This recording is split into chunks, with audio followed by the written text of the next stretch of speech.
বাংলাদেশের এক বিতর্কিত ইতিহাস ৪৭-এর দেশভাগ। এই বিভাজনে পৈতৃক সম্পত্তি হারিয়ে সহায় সম্বল ফেলে কত মানুষ পাড়ি জমিয়েছে ভিন দেশে, কিংবা কত মানুষ জন্মভূমি ছেড়েছে আর পেছনে রেখে গেছে তার শৈশবের সোনালী স্মৃতি।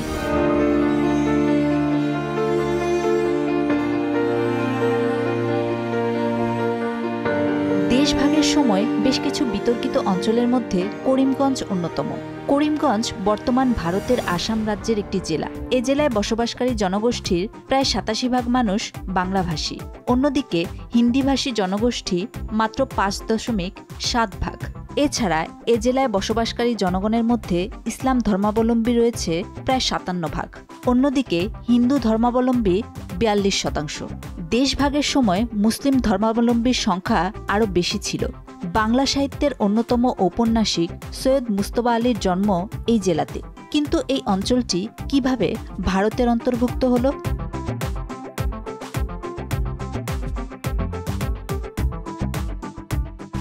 বাংলাভাষী সিলেট অঞ্চলটি ঐতিহাসিকভাবেই পূর্ববঙ্গের অন্তর্ভুক্ত ছিল, কিন্তু ১৮৭৪ সালে যখন আসাম রাজ্য গঠিত হয় তখন ব্রিটিশ সরকার সিলেটকে নবগঠিত আসাম রাজ্যের সঙ্গে জুড়ে দেয়। সিলেটকে আসামের সঙ্গে জুড়ে দেওয়ার ফলে ওই অঞ্চল শিল্প সমৃদ্ধ হয়। সে সময় সিলেট ছিল শিক্ষা দীক্ষাতেও অগ্রসর। তাই সমৃদ্ধ রাজ্য প্রতিষ্ঠায় সিলেটকে আসামের সঙ্গে জুড়ে দেওয়ার প্রয়োজনীয়তা অনুভব করেছিল ব্রিটিশরা।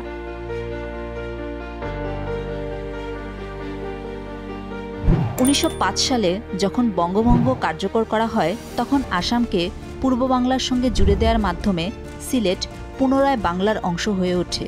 এর স্থায়িত্ব ছিল মাত্র ৬ বছর। ১৯১১ সালে বঙ্গভঙ্গ রদ করা হলে আবারও সিলেটের সাথে বাংলার বিচ্ছেদ ঘটে। সিলেট হয়ে ওঠে আসামের একটি প্রশাসনিক অঞ্চল।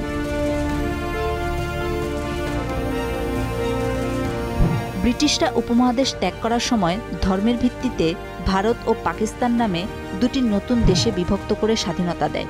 এই নতুন দেশে সীমানা নির্ধারণের জন্য স্যার সিরিল রেডক্লিফের নেতৃত্বে একটি কমিশন গঠন করা হয়। রেডক্লিফ ছিলেন ভারতবর্ষে একেবারেই নতুন। উপমহাদেশে তার কোনো কাজ করার অভিজ্ঞতা ছিল না। ১৯৪৭ সালের ৩ জুন ভারতবর্ষের শেষ গভর্নর লর্ড মাউন্টব্যাটেন মুসলিম লীগ, কংগ্রেস এবং শিখদের সাথে বৈঠক শেষে ঘোষণা দেন ধর্মের ভিত্তিতেই দেশভাগ করা হবে। সুতরাং পাঞ্জাবের মতো বাংলাকেও ধর্মীয় সংখ্যাগরিষ্ঠতার ভিত্তিতে ভারত ও পাকিস্তানের মধ্যে ভাগ করে দেয়া হবে।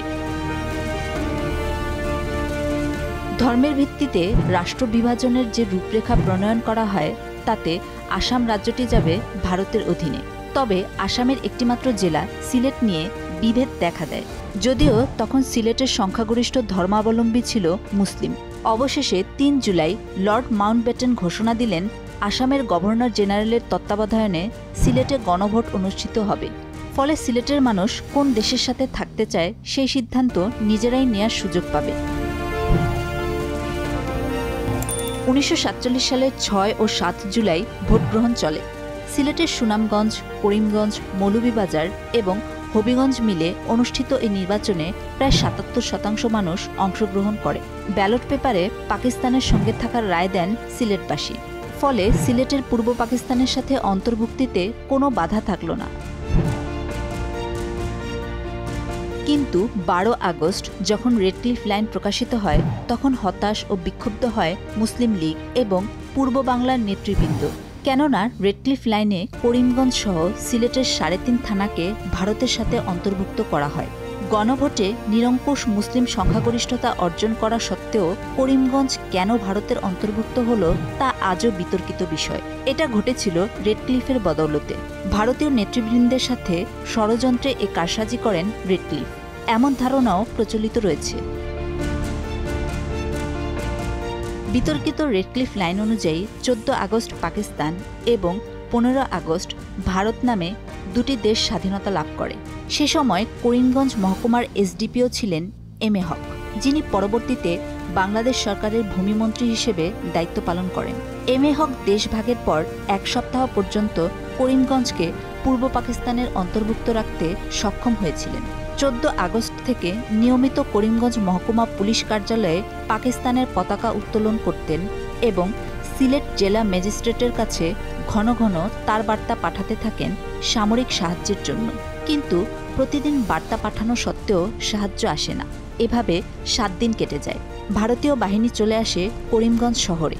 মহকুমা পুলিশ কার্যালয় থেকে পাকিস্তানের পতাকাটা নামিয়ে নেন এম এ হক। এভাবেই অবসান ঘটল এই অধ্যায়ের। সেই থেকেই করিমগঞ্জ, রাতাবাড়ী, পাথরকান্দি সহ সিলেটের 3.5 থানা হয়ে গেল ভারতের। 2024 সালের 19 নভেম্বর আসাম সরকার করিমগঞ্জ জেলাটির নাম বদল করে রাখে শ্রীভূমি।